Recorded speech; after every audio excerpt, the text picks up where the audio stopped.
Kung binigay sa'yo ang isang task ng boss mo, pero binigay mo din sa iba, naku, hindi pwede yan. Our Latin maxim for today is delegata potestas non delegare. Meaning, a delegated power cannot be delegated again.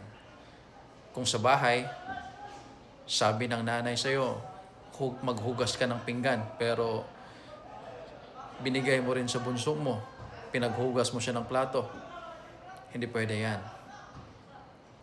Sa opisina, your boss delegated a task to you, but you re-delegated it to your subordinate. Again, hindi pwede yan. Unless the law provides and your boss allows.